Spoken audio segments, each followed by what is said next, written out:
Thanks so much for joining us this Saturday evening as we take a live look over Lookout Mountain in Golden, Colorado. A cool evening around the metro area, but we're in store for another sunny and mild day tomorrow. Not everywhere, though, in Colorado. So lucky, Gunnison dropped to negative 23 degrees this morning. It always gets pretty cold down there. That's the coldest November temperature there since 1979.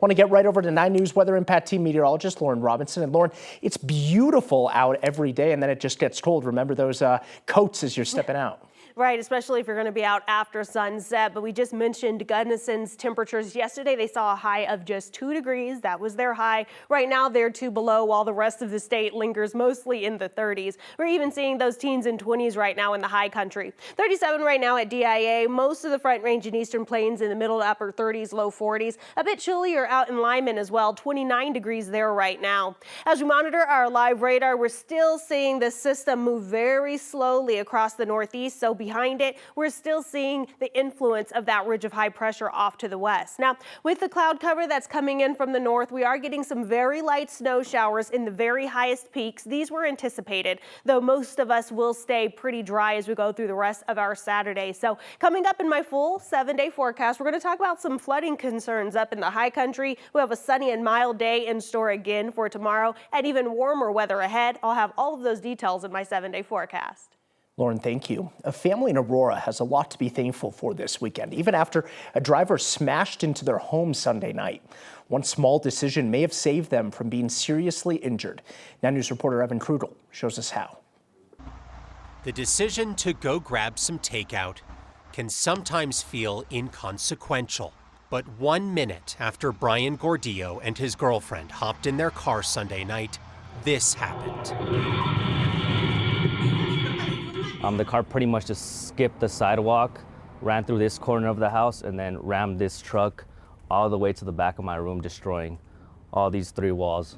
Video shows the driver running away from the scene as Brian returned home to find everything in his room destroyed. Yeah, it's pretty bad. I mean, it's the whole foundation of the house, so it's going to be pretty difficult to fix. And especially before the holidays, so it's pretty difficult. Brian says they're staying at his sister's house while they wait for insurance to assess the damage. Obviously, we don't wish bad on the person who did it because, everyone has their own intentions. But, if they are caught, then I just hope something can be done about the situation. That suspect remains on the loose tonight. And while the family hopes they're identified, they're choosing to focus on how thankful they are that nobody was hurt. Oh, I'm just thankful that, I made it out alive. Yeah, it's kind of hard to think about what would have happened to me. I'm just thankful that it didn't happen to me. So I kind of just try to stay away from, the worst of the situation, yeah. In Aurora, Evan Krugel, 9 News.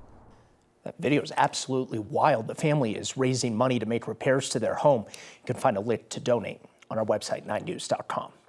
Wildlife officers are searching for a coyote that attacked a 4-year-old girl on Thanksgiving in Colorado Springs. Happened in a neighborhood near the Air Force Academy. Witnesses say the girl and another child approached the coyote crouching behind a tree, thinking that it was a dog. The coyote lunged at the girl, grabbing the back of her head. The girl is back home after spending 1 night in the hospital. Colorado Parks and Wildlife says that it's impossible to identify the exact coyote that did it, so officers will kill any coyote around that area if they find it. CPW says if you see a coyote, yell at it to keep it away and call wildlife officers as soon as you can. A man is out of the hospital and in police custody in Fort Collins after a road rage incident ended in a crash.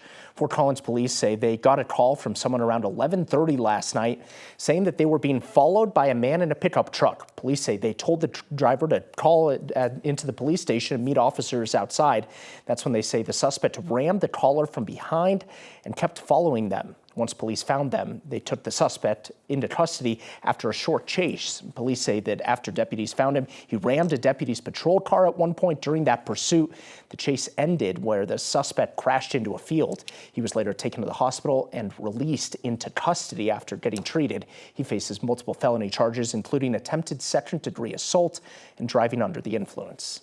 Commerce City police are trying to find the person who threw a dog out of a car window. Police say last Saturday, a witness saw someone throw a dog named Rambo out of the passenger seat of a moving car at the intersection of East 64th Avenue and Monaco Street. Officers took him to an emergency vet once they found the dog, but they unfortunately had to euthanize him because his spine was broken. If you know any information about this, you're asked to call Commerce City Police. Tomorrow marks 7 years since 17-year-old Maggie Long was killed in her Park County home. Police are still searching for the person who did it. Back in 2017, somebody set a fire to a home and stole guns and ammunition. Police believe whoever committed that robbery also killed Maggie.